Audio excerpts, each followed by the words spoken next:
డబ్బు, అనారోగ్యం, ఉద్యోగం, వ్యాపారం, అప్పులతో బాధపడుతున్నారా? మీకోసమే లాంచ్ యువర్ ఫ్యూచర్ ప్రోగ్రామ్.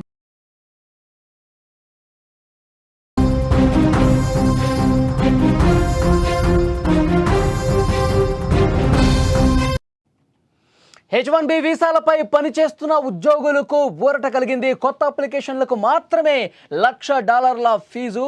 ఇప్పటికే H1B వీసా హోల్డర్లు ఎప్పుడైనా రావచ్చని చెప్పి వచ్చింది ఇన్ఫర్మేషన్.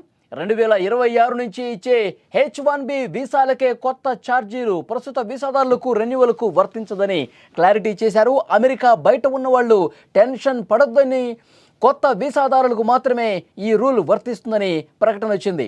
డొనాల్డ్ ట్రంప్ దెబ్బకు దిగొచ్చాడు.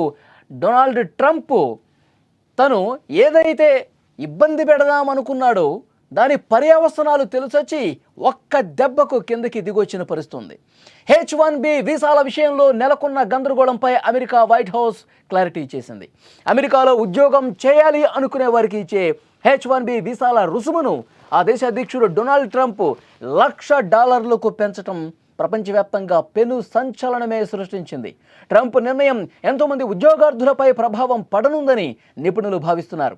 మరోవైపు తక్షణం యుఎస్కు వచ్చేయాలంటూ అక్కడి టెక్ కంపెనీలు తమ ఉద్యోగులకు ఈమెయిల్స్ కూడా పంపించాయి. ఈ గందరగోళం నేపథ్యంలో ట్రంప్ తీసుకొచ్చిన నిబంధనపై White House press secretary Karoline Leavitt X వేదికగా స్పష్టత ఇచ్చారు. H1B వీసాపై విధించిన $1,00,000 రుసుము ఏదైతే ఉందో అది వార్షిక ఫీజు కాదు అని చాలా స్పష్టంగా చెప్పారు. వన్ టైం ఫీజుగా దాన్ని చెప్పారు, వార్షిక ఫీజు కాదు అని కూడా చాలా స్పష్టంగా చెప్పిన పరిస్థితుంది.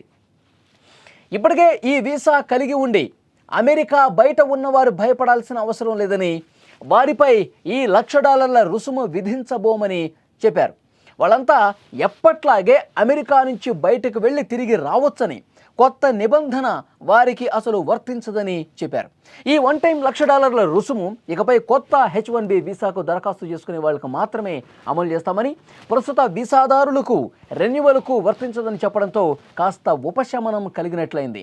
నిన్నటి వరకు అందరూ టెన్షన్ పడ్డ పరిస్థితుంది. అమెరికాకు వెళ్ళి అక్కడ ఉద్యోగం చేయాలంటే $1,00,000 పే చేయాల్సిందే అని చెప్పి ఇది అందరికీ వర్తిస్తుందేమో, ఇప్పుడు ఆల్రెడీ H1B వీసా ఉన్న వాళ్ళు కూడా ఈ $1,00,000 కట్టాల్సిందేమని చెప్పి భయపడిపోయిన పరిస్థితుంది. చాలామందిలో ఆశలు పూర్తిగా అడుగంటిపోయినటువంటి పరిస్థితుంది. కానీ ఇప్పుడు పరిస్థితి మారిపోయింది. ఎందుకంటే అమెరికాలో కూడా కొంత వ్యతిరేకత వచ్చిన పరిస్థితుంది. టెక్ కంపెనీలు కూడా ఈ నిర్ణయాన్ని తీవ్రంగా వ్యతిరేకిస్తూ ఇంకా పూర్తి స్థాయిలో నిబంధనలు వచ్చిన తర్వాత ఇంకా డొనాల్డ్ ట్రంప్ మనసులో ఏముందో పూర్తి స్థాయి నిబంధనలు మనకి తెలియలేదు. అవి బయటకు వచ్చిన తర్వాత రెస్పాండ్ అవుదామని చెప్పి అనుకున్నారు. కొంత గందరగోళం నెలకొంది. ప్రపంచం మొత్తం కూడా ఒక్కసారిగా ఈ డెసిషన్తో షాక్ అయిపోయిన పరిస్థితుంది. ఇప్పుడు దానికి ఇంకొంత క్లారిటీ ఇచ్చే ప్రయత్నం చేశారు. ఇప్పుడు H1B వీసాలు ఎవరైతే కలిగి ఉన్నారో వాళ్ళకి ఎట్టి పరిస్థితుల్లో ఇది వర్తించబోదు. ఎవరైతే కొత్తగా దరఖాస్తు చేసుకుంటారో సెప్టెంబర్ 22 నుంచి ఇది అమల్లోకి వస్తుంది. కొత్త దరఖాస్తుదారులకు మాత్రమే ఇది వర్తిస్తుందని చెప్పడంతో ఊపిరి పీల్చుకునే పరిస్థితుంది. ఇక H1B వీసా పొందిన వాళ్ళు భారతదేశానికి చెందిన వారు అత్యధికంగా ఉన్నారు. దాదాపు 71% మంది ఉన్నారు. తాజా వివరాల ప్రకారం భారతదేశానికి చెందిన వారు 2,32,974 మంది ఉండగా, చైనా దేశానికి చెందిన వారు 51,787 మంది ఉన్నారు. ఆ తర్వాతి స్థానంలో కెనడా దేశానికి చెందిన వారు 9,423 మంది ఉన్నారు. దక్షిణ Korea 4,200, Mexico 3,646, Nepal 2,629, Brazil 2,567, Pakistan 2,551, Philippines దేశం నుంచి 2,460 మంది ఉన్నారు. ఇప్పటి వరకు అన్ని రకాల ఫీజులు కలిపితే H1Bకి చెల్లించేది $1,500 అంటే 1.32 లక్షలు మాత్రమే.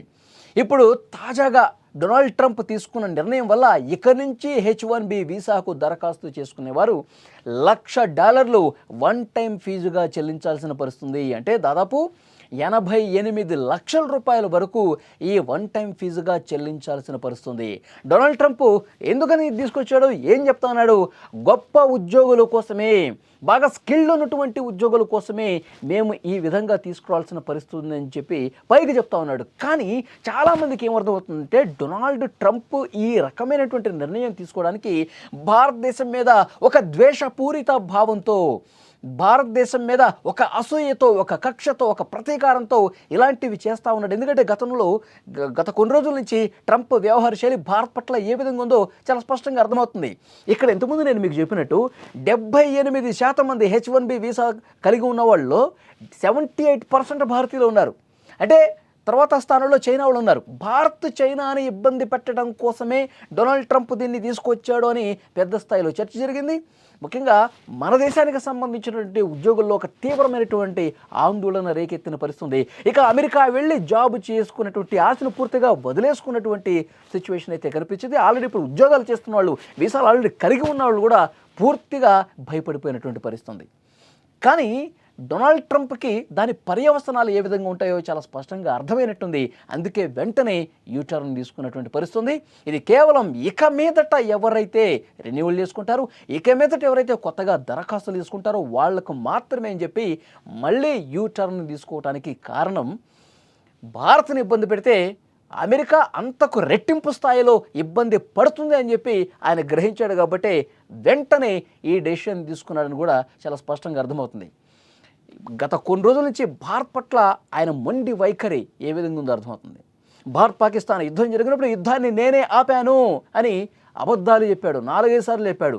మన ప్రధాని మోదీ గారు ఫోన్ చేసి ఈ విషయంలో మీరు కలగజేసుకోవద్దు, ఈ 2 దేశాల సైనిక ప్రతినిధుల యుద్ధాన్ని ఆపేసే అంటే ఆయన యుగో హట్ అయిపోయింది. సరే మీరే యుద్ధం ఆపేసుకున్నారని చెప్పి చెప్పాల్సినటువంటి పరిస్థితి ఏర్పడింది.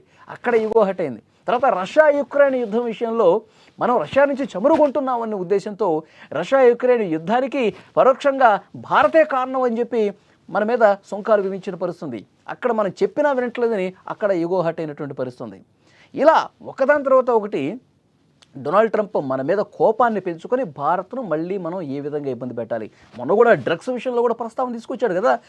భారత్ వల్లే అమెరికాలోకి డ్రగ్స్ వస్తామని, ఆ జాబితాలో భారతదేశం ఉంది అని మంది ఒక డ్రగ్స్ దేశంగా ప్రొజెక్ట్ చేసే ప్రయత్నం చేశాడు.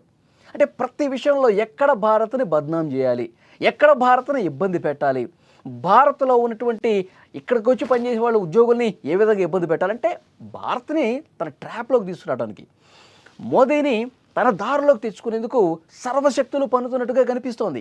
కానీ మోడీ మాత్రం చాలా స్పష్టంగా చెప్తున్నారు, ట్రంప్ నువ్వు ఎలాంటి నిర్ణయాలని తీసుకో, భారత్ ఇబ్బంది పెట్టాలని చెప్పి నువ్వు మనసులో బాగా ఉంది, నువ్వు ఏం చేసుకుంటావో చేసుకో, మేము మాత్రం వెనక్కి తగ్గం, కాలు వెనక్కి తిప్పం, ఇష్టం వచ్చింది చేసుకో అన్నట్టుగా ప్రధాని మోదీ ఖరాఖండిగా చెప్పిన పరిస్థితి. అలాంటి సంకేతాలు ఆయన ఇస్తూ ఉన్నారు. నిన్న కూడా మోదీ గారు చాలా స్పష్టంగా చెప్పారు, భారత ప్రధాని మనం విదేశాల మీద ఆధారపడుతున్నాం, అదే అసలు శత్రువు అని చెప్పి ఆయన మాట్లాడిన పరిస్థితుంది దాన్ని ఉద్దేశించి. సో డెఫినెట్గా ఏది ఏమైనప్పటికీ కూడా భారత్ భయపడటం లేదు. ట్రంప్ యూటర్న్ తీసుకున్నాడంటే ట్రంపే భయపడ్డాడని దీన్ని బట్టి మనం అర్థం చేసుకోవాలి.